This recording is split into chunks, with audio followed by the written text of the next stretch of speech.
ಯತ್ನಾಳ್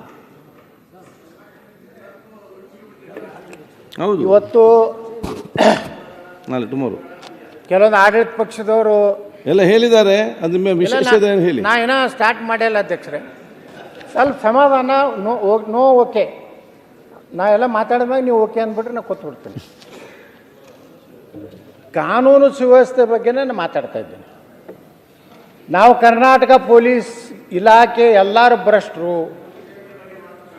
ಎಲ್ಲರೂ ಕಳ್ಳರು ಅಂತ ಹೇಳಿ ನಾವು ಹೇಳಿಲ್ಲ. ನಾವು ಹೇಳ್ತಾ ಇರೋದು ಪೊಲೀಸ್ ಇಲಾಖೆ ಸರಿಯಾಗಿ ಕೆಲಸ ಮಾಡಬೇಕಾದ್ರೆ ನಾವೆಲ್ಲಿ ಇಲ್ಲಿ ಏನು 224 ಜನ ಕೂತೀವಲ್ಲ, ಇವತ್ತಿನಿಂದಲೇ ಪೊಲೀಸ್ ಅಧಿಕಾರಿ ಕಳೆದು ರೊಕ್ಕ ತಿನ್ನೋದು ಬಿಟ್ಟರೆ ತಾನೇ ಬಂದಾಗ್ತದೆ.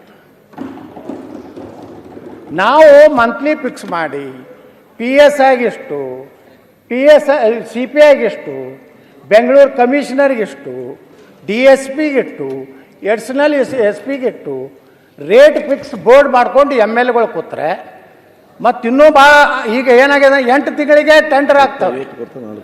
8 ತಿಂಗಳಿಗೆ MLAಗಳು ಫೋನ್ ಮಾಡಿ ಹೇಳ್ತಾರೆ, ಏನಪ್ಪ ಮತ್ತೊಬ್ಬ ಸರ್ಕಲ್ ಇನ್ಸ್ಪೆಕ್ಟ್ರು 25 ಕೊಡ್ತೀನಿ ಅಂತ ತಾನೇ, ನೀ ಇರ್ಬೇಕತ್ತೀವೋ ಇರಬೇಕಾದ್ರೆ 25 ತಂದು ಕೊಡು, ಹೋಗೋದಿತ್ತಂದ್ರೆ ಆ ಗಿರಕಿ ನಾ ತರ್ತೀನಿ.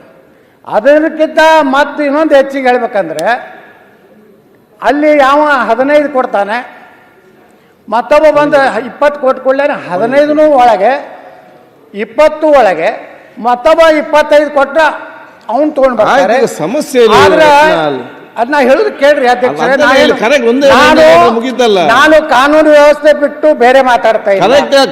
24 ಗಂಟೆ ಮಾತಾಡಿ 5 ನಿಮಿಷ 10 ನಿಮಿಷ ಮುಗಿಸಿ. ಯಾಕಂದ್ರೆ ಅಧ್ಯಕ್ಷ ನಾ ಏನ್ ಹೇಳ್ತಾ ಇದ್ದೇನೆ ಅಂದ್ರೆ, ಈ ವ್ಯವಸ್ಥೆ ಪೊಲೀಸ್ ಇಲಾಖೆಯನ್ನ ಯಾರು ಒಳ್ಳೆ ಅಧಿಕಾರಿಗಳದ ಅವ್ರನ್ನ ಸರ್ಕಾರ ಈಗಾಗಲೇ ಒಂದೇನೋ ವ್ಯವಸ್ಥೆ ಮಾಡ್ಕೊಂಡಿದೆ. ಶಾಸಕರ ಹಸ್ತಕ್ಷೇಪ ಇರಲಾರ್ದನೆ ನಾವು ಎಲ್ಲಿ ಕಾನೂನು ಸುವ್ಯವಸ್ಥೆ ಸರಿ ಇಲ್ಲ. ಇವತ್ತು ನೋಡಿ ಅಧ್ಯಕ್ಷರು, ಕೋರ್ಟ್ ಹೈಕೋರ್ಟ್ ಅಬ್ಸರ್ವೇಷನ್ ಮಾಡ್ತೈತೆ ಏನಾದ್ರು ಪೊಲೀಸ್ ಇಲಾಖೆ ಬಗ್ಗೆ. ಇತ್ತೀಚಿನ ದಿನಗಳಲ್ಲಿ ಕಾಸು ಕೊಟ್ಟು ಪೋಸ್ಟಿಂಗ್ ಪಡೆದಿದ್ದು ಅಧಿಕಾರ ಪಡೆದು ಅದನ್ನು ವಾಪಸ್ ಪಡೆದುಕೊಳ್ಳುತ್ತೇವೆ. ಈಗ ಉದಾಹರಣೆಗೆ ಬೆಂಗಳೂರು ಪೊಲೀಸ್ ಕಮಿಷನರ್ ಆಗಬೇಕಾದ್ರೆ 50 ಕೋಟಿ ಕೊಟ್ಟ, ಅವ್ನು 100 ಕೋಟಿ ಮಾಡಲೇಬೇಕಲ್ಲ.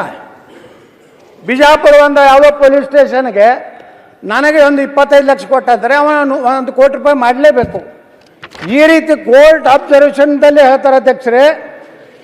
ಮತ್ತು ಈ ಅಧಿಕಾರಿಗಳು ಎಲ್ಲಪ್ಪ ಇಟ್ಕೊಟ್ಟು ಬಂದೆ ನಾ MLAಗೆ ನಾ ಹಣ ತೆಗಿಬೇಕಲ್ಲ ಅನ್ನುವಂಥ ಉದ್ದಟತನದ ಹುಂಬು ಸಮರ್ಥನೆಯನ್ನು ಪೊಲೀಸರು ಮಾಡುತ್ತಿರುವುದು ಆಘಾತಕಾರಿ.